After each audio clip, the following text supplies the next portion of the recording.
میرے پیارے آقا صلی اللہ علیہ وآلہ وسلم کے پیارے دیوانوں، اللہ اکبر، آج دین کا علم نہ ہونا اور صرف دنیا کا علم ہونا، اس سے بھی جہالت ختم نہیں ہو رہی ہے۔ آپ دیکھ رہے ہیں دنیا کا علم حاصل کر لیا لیکن کھڑے ہو کے پیشاب کر رہے ہیں، بلکہ آج کل تو دنیاوی ادارے جو اسکول کالجز ہیں باضابطہ وہاں سے بے پردگی، سب کی بات نہیں کرتا لیکن زیادہ تر بے پردگی، الحاد، بے دینی آپ دیکھتے چلے جائیں۔ آج کل حال یہ ہے گیدرنگ کے نام پہ پبلک جمع کرتے ہیں، ماں باپ جمع کرتے ہیں اور اس کے بعد چھوٹی چھوٹی بچیوں کو گانوں پہ نچاتے ہیں۔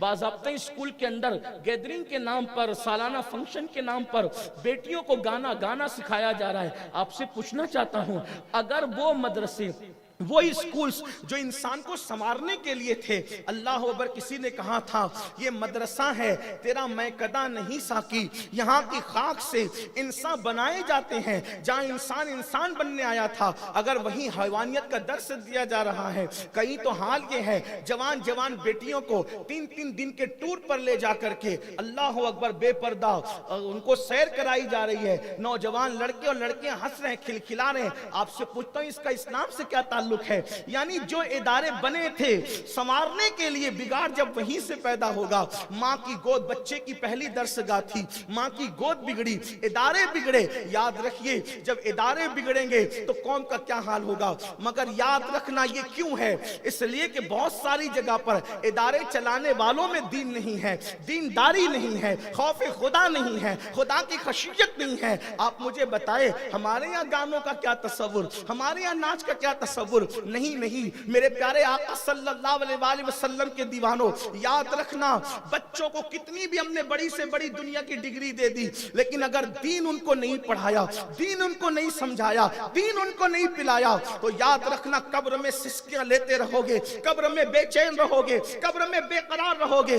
انبیاء کی فکر کیا تھی جب حضرت سیدنا یعقوب علیہ السلام سے یوسف علیہ السلام بچھڑے تھے تو 9 یا 10 سال کی عمر کے تھے اور جب ملے تھے تو یوسف علیہ السلام باپ بھی اور دادا بھی بن چکے تھے۔ جب یہودا نے اپنے بھائیوں کو کہا کہ جب ابا کے پاس میں کرتا لے کر کے گیا تھا یوسف کا اور غم کی خبر سنائی تھی کہ یوسف کو بھیڑیا کھا گیا اور باپ کو میں نے رلایا تھا، میں نے باپ کو غمگین کیا تھا، اللہ اکبر، اب یوسف مل گئے ہیں، خوشی کی خبر لے کر کے میں ہی جاؤں گا ابا کے پاس اور بتاؤں گا کہ یوسف ملے ہیں اور اس حال میں ملے ہیں کہ وہ بادشاہ ہے۔ اللہ اکبر، جب یہودا آئے اور آنے کے بعد کہنے لگے بابا مبارک ہو یوسف مل گئے ہیں اور اس حالت میں ملے ہیں کہ وہ بادشاہ ہیں۔ حضرت یعقوب جنہوں نے 50 سال تک بیٹے کی محبت میں رو کر آنکھیں سفید کر دی تھی، آنکھوں کی بینائی کمزور ہو گئی تھی، جب بیٹے کی بات سنی کہ یوسف مل گئے ہیں اور مصر کے بادشاہ ہیں تو تب غصے میں آگے کہا چپ، او یہودا کچھ خاموش رہے،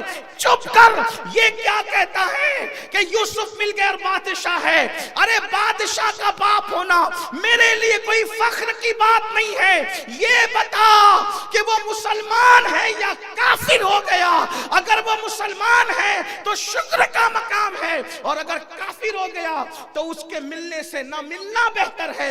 اللہ اکبر، تب بیٹے نے کہا بابا مبارک ہو، وہ ہم بھائیوں سے بہتر مسلمان ہیں۔ تب حضرت یعقوب نے کہا اللہ کا شکر ہے کہ 50 سال کے بعد بھی میرا بیٹا دین پر قائم ہے۔ آپ سے پوچھنا چاہتا ہوں، بادشاہ کا باپ ہونا، ڈاکٹر کا باپ ہونا، انجینئر کا باپ ہونا، ٹیچر کا باپ ہونا، لائر کا باپ ہونا، جسٹس کا باپ ہونا، یہ دنیا کے لیے تو فخر کی بات ہو سکتی ہے، قبر میں کوئی فخر کی بات نہیں ہو سکتی۔ سب ڈگریاں قبر کے باہر ہے اور قبر کے اندر جو ڈگری جائے گی، قرآن کہتا ہے وَلَا تَمُوتُنَّ إِلَّا وَأَنْتُمْ مُسْلِمُونَ، تم نہ مرنا مگر اس حال میں کہ تم مسلمان ہو۔ اپنے بچوں کو مسلمان بنانے کی ضرورت ہے اور جب تک کہ دین نہیں پلائیں گے، جب تک دین نہیں پڑھائیں گے، اس وقت تک اپنے بچوں کو ہم مسلمان نہیں بنا سکتے۔